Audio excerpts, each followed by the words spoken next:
Lo primero que necesito que ustedes interioricen es que el concepto de ansiedad es diferente al concepto de miedo, ¿correcto? El concepto de ansiedad es diferente al concepto de miedo. ¿Qué quiere decir? Que el miedo es una respuesta totalmente aprendida desde la filogenia por el cerebro, ¿correcto? Entonces el cerebro en el sistema límbico desencadena la emoción de miedo frente a un objeto externo, presente o real, ¿correcto? Frente a un objeto externo, presente o real, que está ahí y que supone una amenaza conocida, Por ejemplo, tú estás caminando, se te cruza un perro que te empieza a ladrar agresivamente. Entonces vas a desencadenar miedo, porque el objeto es externo, ahí está el perro, es real, lo estás viendo y sabes del daño concretamente que te va a hacer. Entonces una vez que el perrito se va o tú te escapaste, entonces el miedo automáticamente desaparece. O sea, no es persistente. Por lo tanto, ocurre en el presente. ¿Está bien? En cambio, la ansiedad es lo contrario. La ansiedad no es frente a algo objetivo, es frente a algo subjetivo. Es algo que tú crees porque no lo ves, no es real. ¿Correcto? No está en la realidad, no puedes objetivarlo. Y el daño que te va a hacer tampoco es bien conocido, no sabes lo que te va a pasar. Por lo tanto, es una preocupación hacia el futuro. ¿Está bien? Entonces, cuando ustedes me dicen, doctor, tengo miedo al examen, falso, falso. Tú tienes ansiedad por el examen. Porque primero que el examen no es real, o sea, no está ahorita en tu vida, está en, sabe Dios en qué momento. ¿Ya? Miedo vas a tener el rato que estés dando. Segundo, porque es una interiorización subjetiva, o sea, ¿qué te va a hacer el examen? ¿Te va a comer? ¿Te va a atacar? ¿Te va a matar? No, Doc, es que el examen depende de mi ingreso y de mi ingreso depende tal cosa en mi vida y todo se me va a desmoronar. Entonces, cuando te empiezan a preguntar, ¿y concretamente qué va a pasar? Bueno, mire que puede pasar esto, puede pasar el otro, puede, no es real, no es concreto, la afectación no es algo objetivo. ¿Está bien? Y finalmente tu preocupación es en el futuro, es lo que te va a pasar en el futuro, no es algo de ahorita. Entonces, eso es importante que ustedes diferencien, ¿ya? Ahora, tanto el miedo como la ansiedad son procesos totalmente fisiológicos y válidos. El miedo es algo agudo, es algo objetivo para sobrevivir como especie y la ansiedad simplemente es ese miedo pero llevado a un plano más superior, un plano de cerebro prefrontal más consciente donde te preocupas por tu futuro. Pues obviamente, o sea, es normal preocuparse por el futuro. Es lógico, si somos Homo sapiens y el Homo sapiens se preocupa por el futuro, inclusive nos preocupamos por qué viene después de la muerte, entonces es normal que haya ansiedad respecto al futuro. Entonces, ¿dónde se vuelve patológico? La ansiedad y el miedo se vuelven patológicos cuando no son proporcionales al estímulo que desencadena ese estrés. O sea, recuerden, el estrés es una respuesta fisiológica frente a una situación nueva que supone una dificultad para el cerebro. Entonces, siempre y cuando tu miedo y tu ansiedad sean proporcionales a ese evento, no es una enfermedad, no es un trastorno de ansiedad. Pero si tu miedo o tu ansiedad son desproporcionales, por ejemplo, entras en ataque de pánico por una araña, entras en ataque de pánico porque te cerraron en un espacio, entras en ataque de pánico porque te pones a pensar en tu examen, entonces ahí sí es desproporcionado y ahí sí es un trastorno que requiere atención profesional. ¿Entendieron? Listo. Ahora, todo esto en el cerebro está integrado principalmente por las vías noradrenérgicas. Por eso acá les he puesto un recuerdo de los circuitos noradrenérgicos. recuerden que el núcleo principal de liberación noradrenérgica central es el locus ceruleus. No lo olviden, que está justo en el tronco encefálico, en la parte media, por el puente y el mesencéfalo, en esos bordes, correcto, el locus ceruleus, y de ahí manda sus vías noradrenérgicas para activar el cerebelo, para activar la parte hipocampal, la parte de la amígdala, la parte de la corteza frontal, la parietal, etc. O sea, la noradrenalina es un neurotransmisor excitador que está ampliamente difundido en la corteza cerebral. Lo que nos importa es la noradrenalina que llega a la amígdala, ¿correcto? Y la noradrenalina que llega por el cíngulo a la parte prefrontal. Porque la noradrenalina en la amígdala es la que desencadena el miedo como emoción. Y la noradrenalina en la corteza prefrontal es la que desencadena nuestro estado de alerta, de energía y eventualmente los problemas que trae por la ansiedad. ¿Listo? Esa es la lógica. Muy bien.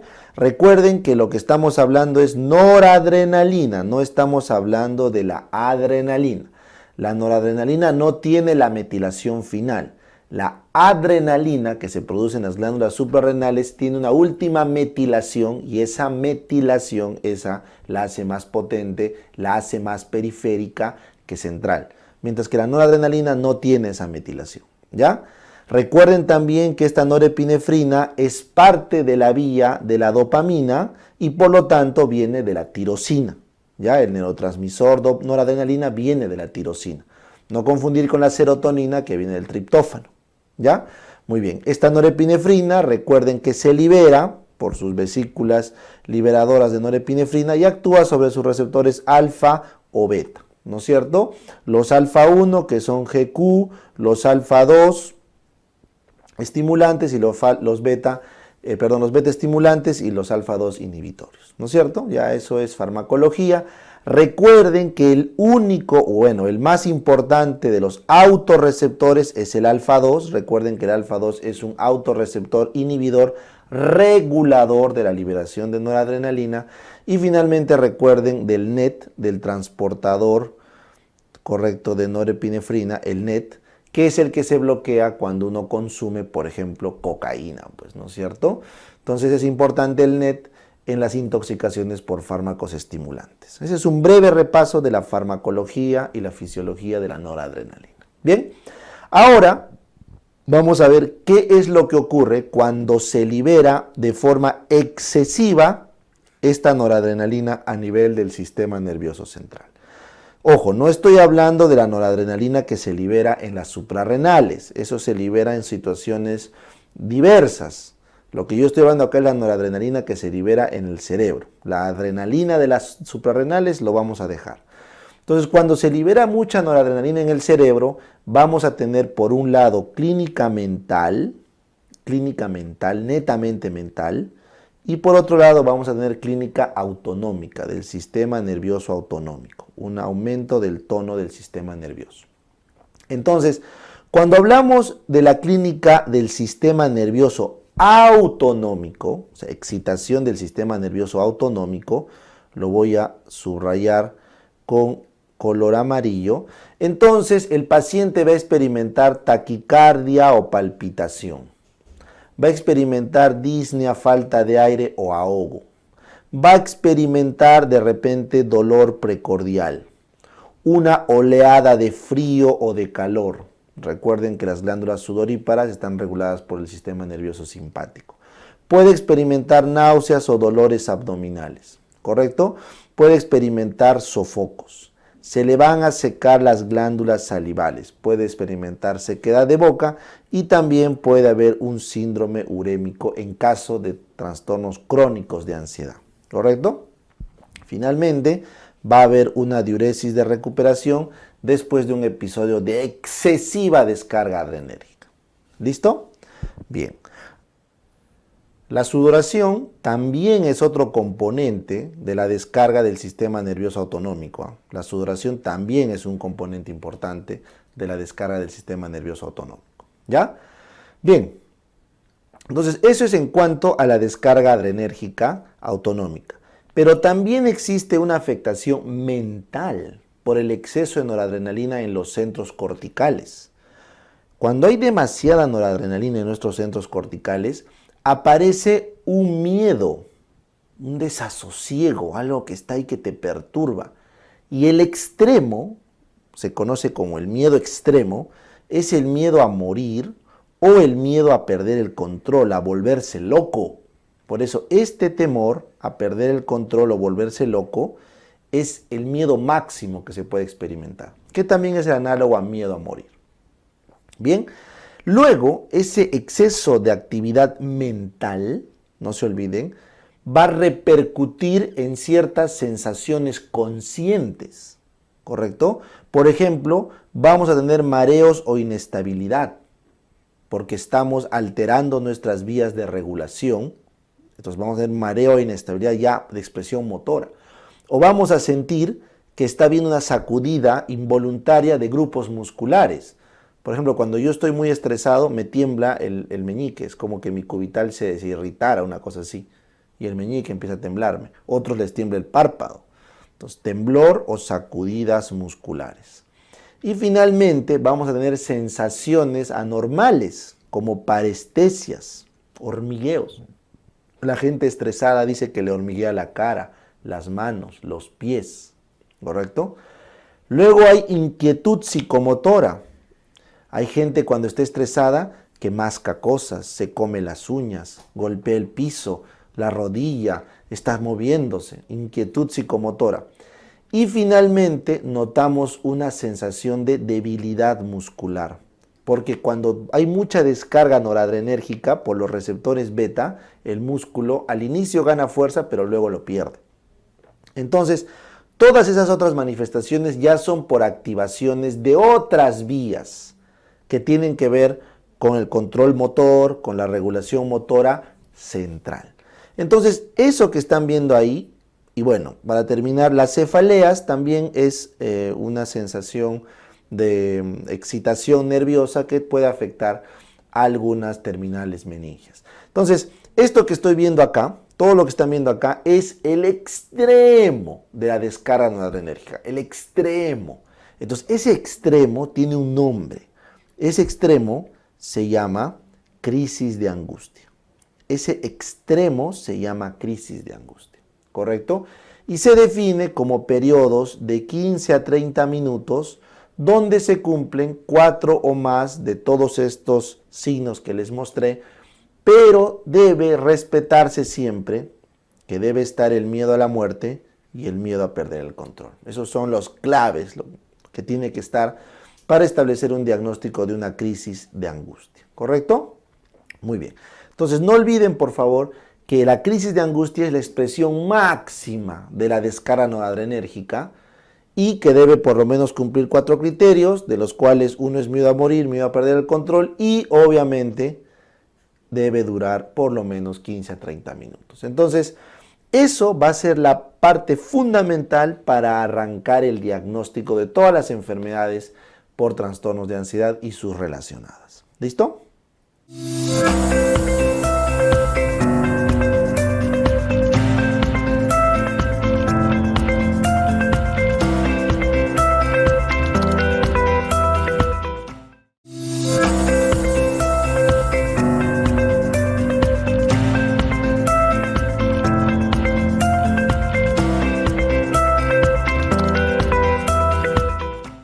Hablemos de los trastornos de ansiedad, el grupo más variado, ¿correcto? Tenemos la fobia específica, Tenemos el trastorno de pánico y luego tenemos la agorafobia. Vamos a hablar de estas tres rápidamente.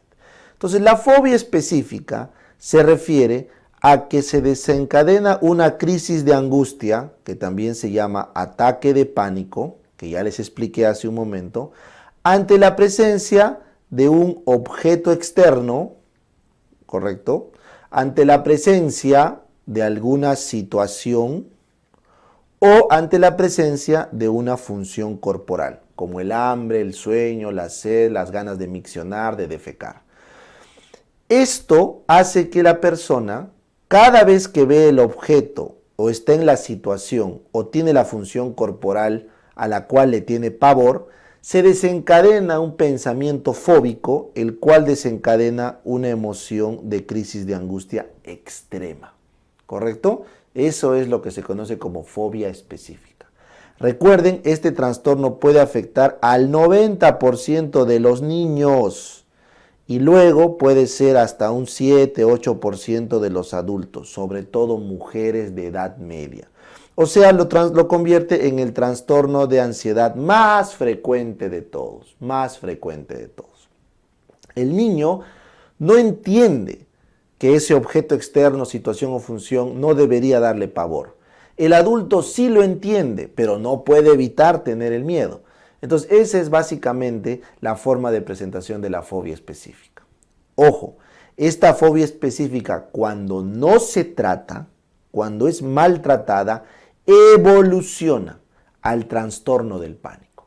El trastorno de pánico se define como 2 o más crisis de angustias o ataques de pánico que ocurren de forma espontánea, o sea, sin la presencia de un factor externo, objeto, situación o función corporal. Ocurren de la nada, ¿correcto? Entonces, eso hace que la persona tenga, sin ningún estímulo externo, ataques de pánico.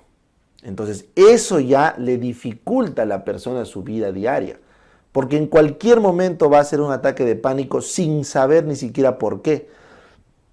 Entonces, cuando este trastorno del pánico, que dicho sea de paso, requiere tratamiento médico, se le da inhibidores selectivos de recaptación de serotonina y psicoterapia. Se le da antidepresivos y psicoterapia. Es más, es el trastorno de ansiedad que más requiere medicación, el más frecuente que requiere medicación. Si no se trata, la persona evoluciona a la agorafobia. En la agorafobia, la persona ya tiene marcadamente miedo a salir de casa. ¿Por qué? Porque tiene miedo, por ejemplo, al transporte público.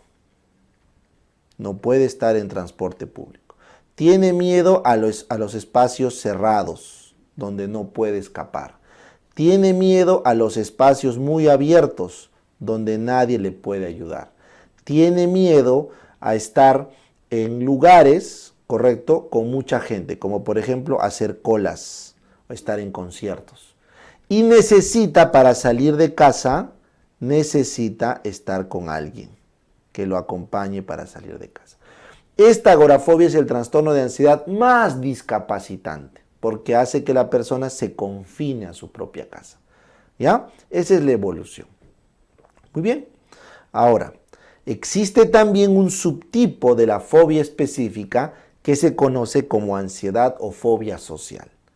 Este subtipo es cuando la persona al objeto o a la situación que le tiene miedo es el escrutinio del público.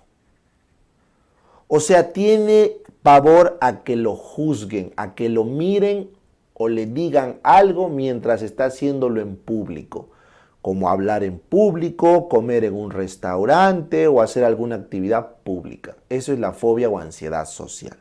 Se recomienda dar beta bloqueantes 30 minutos antes de salir a hablar en público o hacer algo en público para evitar esta ansiedad social o fobia social. Bien. Ahora existe otro trastorno que es el trastorno de ansiedad generalizada. En el trastorno de ansiedad generalizada no se presentan ataques de pánico, ¿correcto? Voy a ponerlo con otro color. No se presentan ataques de pánico ni crisis de angustia, no. Lo que hay es simplemente una ansiedad o angustia flotante, con irritabilidad, problemas para dormir, intranquilidad, tensión muscular, ¿no? Entonces la persona está irritada, no puede dormir bien, tiene tensión muscular y tiene una ansiedad o preocupación flotante que está ahí, que no puede identificarlo. Eso es el trastorno de ansiedad generalizada, lo cual es típico en mujeres, sobre todo ancianas. Se preocupan por cosas banales. O sea, no pueden explicar objetivamente qué es aquello que les genera ansiedad. Es algo banal que los tiene ahí preocupados. ¿Correcto? Finalmente, existe otro trastorno de ansiedad importante que es el mutismo selectivo. Es cuando una persona, no sé si recuerdan a este personaje de Big Bang Theory, ¿no es cierto? ¿Se acuerdan? Rajesh. El mutismo selectivo es cuando una persona no puede hablar frente a ciertas situaciones. ¿Se acuerdan? Raj no podía hablar frente a mujeres, ¿no? ¿Se acuerdan? ¿Y qué tenía que hacer? Tenía que tomar alcohol para poder hablar con las mujeres. Bueno, acá sí también aplica, el alcohol también ayuda en la ansiedad social para mejorar. Muy bien, entonces todo lo que están viendo acá son los 6 trastornos de la ansiedad más importantes. Están relacionados a la ansiedad netamente. Bien, entonces una vez que ya los tienen mapeados, miren bien las fotos y vamos a poner los tiempos. 6 meses tiene que ocurrir la clínica para fobia específica. 6 meses para agorafobia. 6 meses para mutismo selectivo, 6 meses para ansiedad generalizada, 6 meses para fobia social. El único que no tiene tiempo es el trastorno del pánico porque simplemente es 2 o más episodios, pero tiene que haber un mes entero de preocupación o ansiedad porque no le ocurran los episodios de ansiedad. Bien, entonces esa es la mejor forma que creo pueden tener para resumir y estudiar estos trastornos de ansiedad. ¿Ya?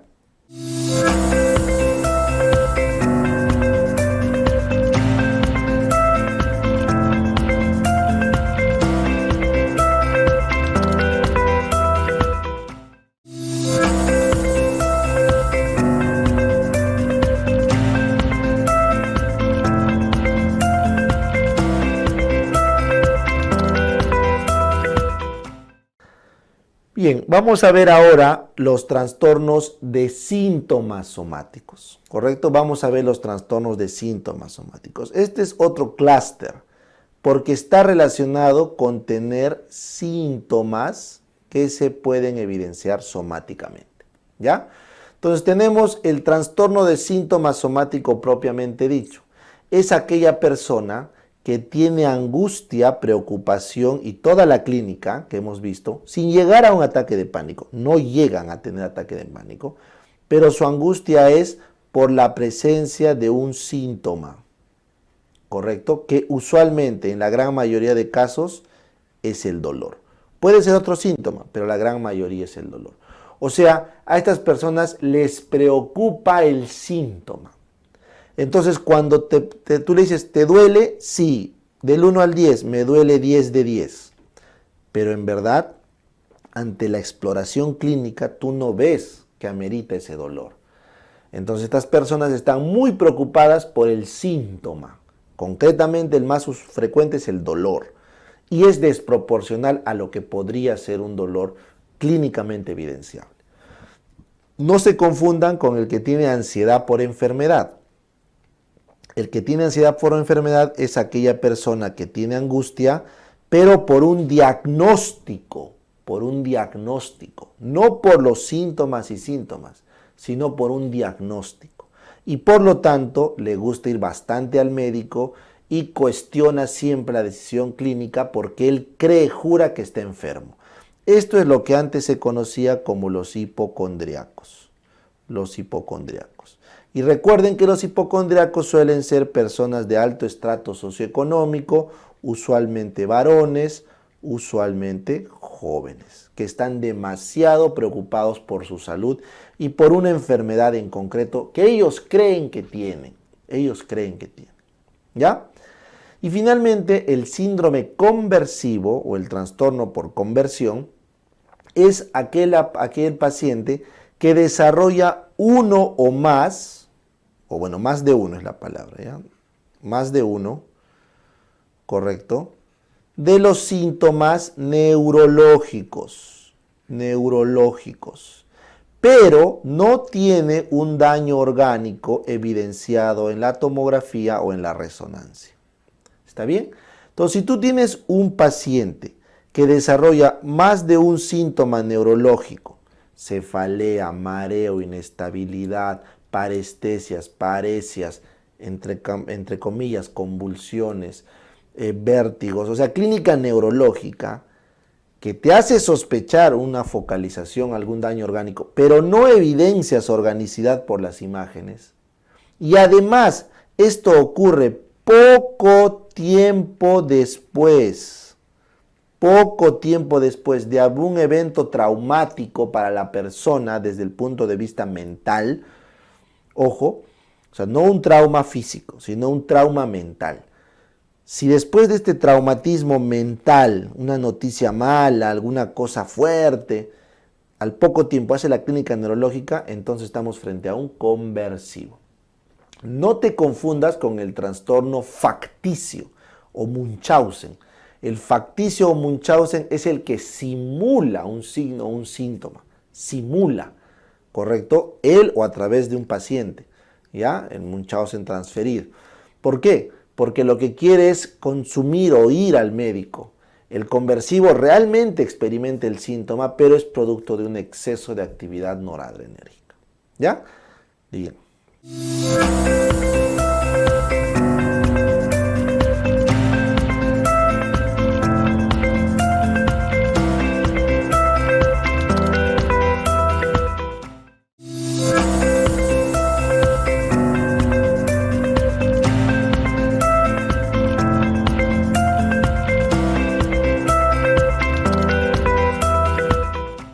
Ahora vamos a hablar de los trastornos relacionados con traumas y factores estresores. O sea, dentro de este clúster están todas las enfermedades de ansiedad, pero que tienen claramente una relación de un trauma o factor estresor importante.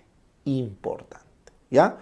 Entonces acá tenemos, por ejemplo, el apego reactivo y los trastornos relacionados con la pérdida familiar, como la desinhibición social, ¿ya? La desinhibición social. Entonces, ¿qué ocurre cuando un niño, acá les pongo el ejemplo, pues Simba, pierde a sus padres a muy corta edad? Entonces, cuando una persona, un humano, pierde a sus padres, a su imagen materna y paterna a muy corta edad, entonces se desencadena un trauma de vida, ¿correcto? Entonces, estos niños huérfanos pueden derivar en dos caminos. El primero es el apego reactivo y el segundo es la desinhibición social inapropiada. ¿Correcto?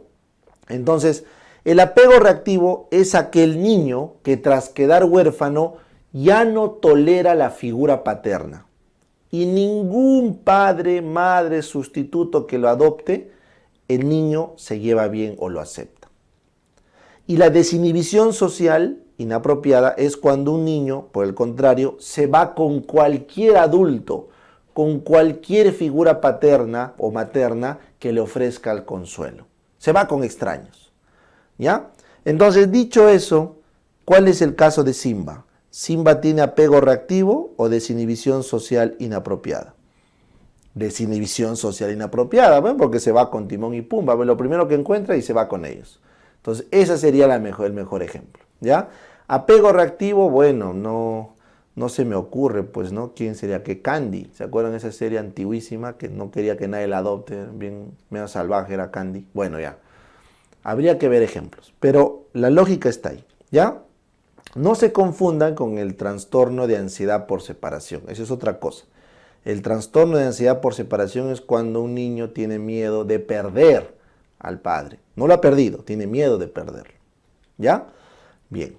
Luego tenemos el trastorno de estrés postraumático, que este sí es el más importante, porque este sí es pregunta de examen y este es bastante crítico. Entonces, en el trastorno de estrés postraumático, lo primero que tiene que haber es un trauma vital. Vital. O sea, un trauma vital es aquel en la que la persona puede perder la vida, es aquel en la que la persona puede quedar severamente lesionada o en que la persona ha sufrido un ataque sexual, violación o un acoso extremo sexual, ¿no? Que en su concepción se haya sentido vulnerada sexualmente o vulnerado sexualmente. Entonces, si casi te mueres o casi quedas cojo, manco, ciego, o si has sufrido violación, un acoso extremo, lo que fuera, eso califica de un trauma vital. Pero ojo, este trauma vital no necesariamente tienes que sufrir la propia persona. O sea, puede ser sufrido por la persona, puede ser que la persona haya visto que le haya pasado a otro muy cercano, puede ser que se lo haya contado un familiar o un amigo muy cercano y lo toma como suyo, o simplemente es un tema ergonómico, o sea, de su trabajo. Vive todos los días viendo muertos, viendo heridos, como los policías, como los bomberos, como los médicos de emergencia. Entonces recuerden, este trauma vital puede ocurrirle a la persona, puede verlo muy de cerca en otra persona, puede contárselo un familiar o un amigo muy cercano, o puede ser producto de su trabajo del día a día. Esas 4 condiciones aplican para el trauma vital. No aplica el que lo veas por televisión, por tu celular, no. Tiene que ser así, ¿ya? Entonces, por ejemplo, durante la pandemia del COVID, muchos de los personales de salud, la gente de los hospitales, la gente que siguió trabajando de cerca en los lugares donde hubo bastante muerte, sufrió un estrés postraumático ergonómico por el trabajo que tenía. Mucha gente que vio a su familiar morir ahogado por COVID en su casa, sufrió un trastorno de estrés postraumático por ver al otro inmediatamente. Muchos sufrieron un trastorno de estrés postraumático solamente porque les contó un amigo, les contó un familiar, les contó alguien. ¿Correcto? Y otros pasaron UCI, salieron de UCI y quedaron traumados. Entonces noten cómo el COVID ha desencadenado una futura pandemia, ¿correcto?, de trastornos de estrés postraumáticos, muy probable, ¿correcto? Porque si esto no se trata, esto persiste, ¿ya? Entonces, la definición está en que este evento tiene una duración de más de 3 días, ¿no es cierto? Más de 3 días, perdón. Tiene una duración más de un mes, en el cual la persona presenta recuerdos relacionados al evento, la persona evita a toda costa cosas relacionadas al evento, la persona tiene un aumento del arousal o estado de alerta. Entonces, si la persona tiene recuerdos vividos o flashbacks, tiene pesadillas, o evita a toda costa recordar, oír, pasar por el lugar del evento, y tiene aumentado su estado de alerta por más de un mes relacionado a ese trauma vital, entonces estamos frente al trastorno de estrés postraumático, ¿ya? Lo que les decía hace un rato, de 3 días y antes del mes, se refiere al trastorno de estrés agudo, así se llama. El trastorno de estrés agudo es el que tiene toda esta clínica que estamos viendo acá, pero solamente de 3 días a un mes. Si pasa de un mes ya es TEP, trastorno de estrés postraumático. Lo que quiere decir, chicos, que es perfectamente normal que nosotros hagamos esta clínica por 3 días. Eso es lo normal, después de un evento traumático agudo. O sea, si es que tienes todo esto que estamos viendo acá arriba, y por 3 días, menos de 3 días, tienes flashback, pesadillas, recuerdos inapropiados, pensamientos intrusivos, evitas a toda costa ir, pasar por el lugar o hablar del tema, y estás con tu estado de alerta aumentado, eso es normal. Pasado los 3 días ya es un trastorno de estrés agudo. Y pasado el mes ya estás frente a un trastorno de estrés postraumático. ¿Ya? Postraumático. Muy bien. Finalmente, hablemos del trastorno de adaptación. En el trastorno de adaptación ocurre un evento no vital. No vital. O sea, no te vas a morir, no vas a quedar ciego, cojo, manco, severamente lesionado, ni has sufrido un ataque sexual. No. pero es un evento traumático que cambia tu biografía. Cambia tu biografía, ¿correcto? Pero es bien traumático. Por ejemplo, puedes perder a todos tus seres queridos en un accidente, o puedes emigrar de tu país por un éxodo, o puedes, no sé, pues emigrar de un país o de algún lugar por algún problema súper traumático, o va a ocurrir una catástrofe en tu pueblo y todos tienen que evacuar por el cerro, por el volcán, por el Huayco, por lo que fuera. O sea, un evento traumático que altere tu biografía, eso genera un trastorno de adaptación. Y se caracteriza porque dentro de los 3 meses inmediatos al evento aparecen cambios del humor bastante marcados.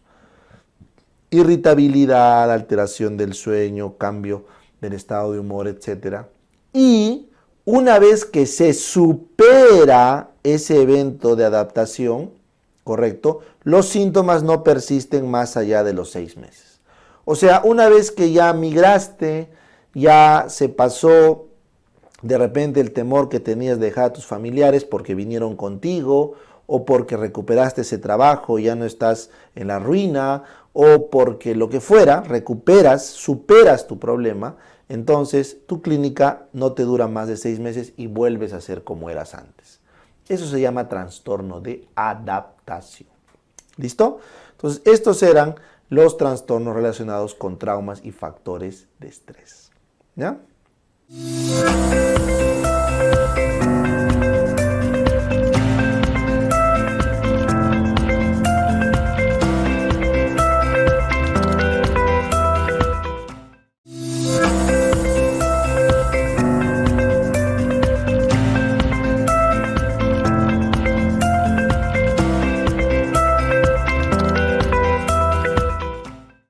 Vamos a ver ahora el TOC, el trastorno obsesivo compulsivo y sus trastornos relacionados.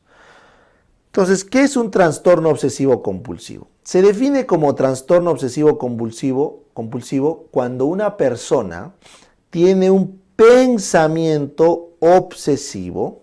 Entienden que un pensamiento obsesivo es un pensamiento parásito, intrusivo, que genera ansiedad y que la persona no se lo puede sacar de encima. Y ese pensamiento obsesivo, por la ansiedad que genera, obliga a la persona a realizar una actividad que se conoce como compulsión, una compulsión que es una actividad que no tiene nada que ver con ese pensamiento obsesivo, pero lo sirve o lo utiliza para bajar su ansiedad. Entonces, el pensamiento obsesivo más frecuente del TOC es este de acá. La sensación de que está sucio, de suciedad. Y esa suciedad le obliga a generar una compulsión, como están viendo acá, que es el lavado de manos. El lavado de manos. Pero ojo, puede que esté sucio su cara, pero se lava la mano. Puede que esté sucio la computadora, pero se lava la mano. O sea, la compulsión no tiene nada que ver con lo que se ensució, sino con el mecanismo mental para bajar su ansiedad. ¿Ya? La segunda causa del TOC es la duda. La duda. ¿Habré cerrado la puerta? ¿Habré apagado la cocina? ¿Habré hecho tal cosa? La duda se satisface con comprobación. La compulsión de la duda es la comprobación. ¿Ya? Eso es el trastorno obsesivo compulsivo, claro. Y la definición es que estos pensamientos o estas compulsiones le toman más de 1 hora al día, ¿correcto? Por varias semanas. El término actual es más de 1 hora al día y punto, ya por bastante tiempo. Pero antiguamente decían que por lo menos dure unas 3 semanas. Pero bueno, lo importante es que estas actividades te consumen tu día a día, Y eso obviamente obliga a tratar. Estos TOC deben tratarse. ¿Con qué? Con clomipramina. Es un antidepresivo tricíclico que es de los mejores fármacos para el TOC, más su psicoterapia obviamente. ¿Ya? El TOC tiene antecedentes familiares, suele ocurrir un poco más en varones, de alto estrato socioeconómico y jóvenes. ¿Ya? Ese es el perfil epidemiológico del TOC. Pero recuerden que dentro de estos trastornos del TOC existen otros, como el dismórfico corporal.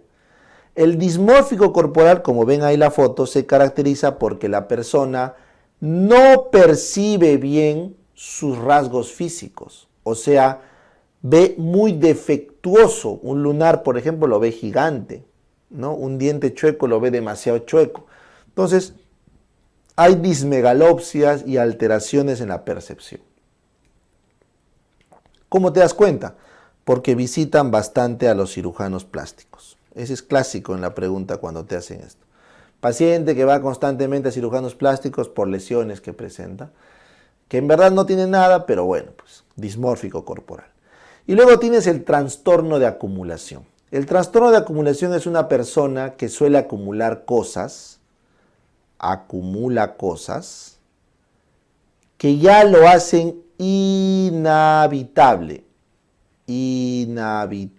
su ambiente y le generan mucha ansiedad. Entonces, cuando una persona ya ve su casa inhabitable por todo lo que acumula y le genera ansiedad y malestar social, tenemos un trastorno de acumulación. ¿Ya? Existen más trastornos relacionados al TOC, por ejemplo, arrancarse los pelos, la tricotilomanía, también es un trastorno del TOC, pero ya no lo menciono porque son mucho más raros. ¿Bien?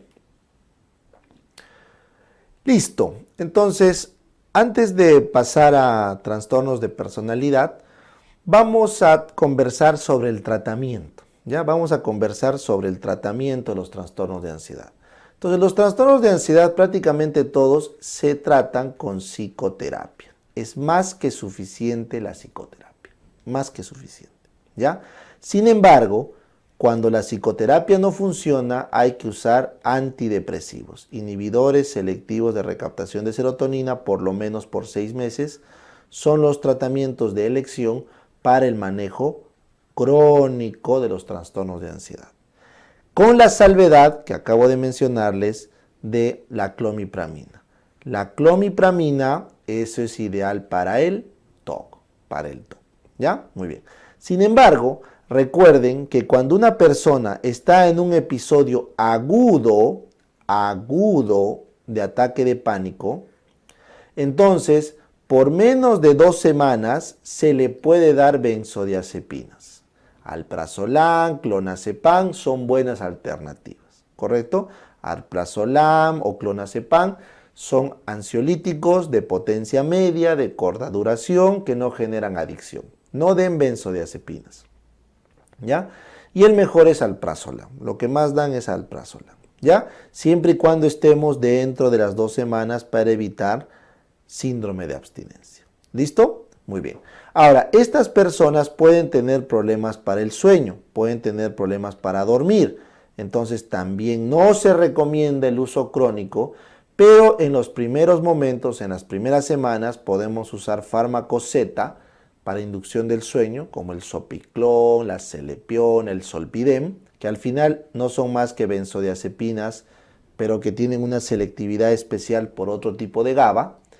O la otra opción más adecuada es usar agonistas de los receptores de melatonina, como la melatonina o el Ramelteón, que son los fármacos de elección actualmente para inducir el sueño. Ramelteón o melatonina. ¿Listo?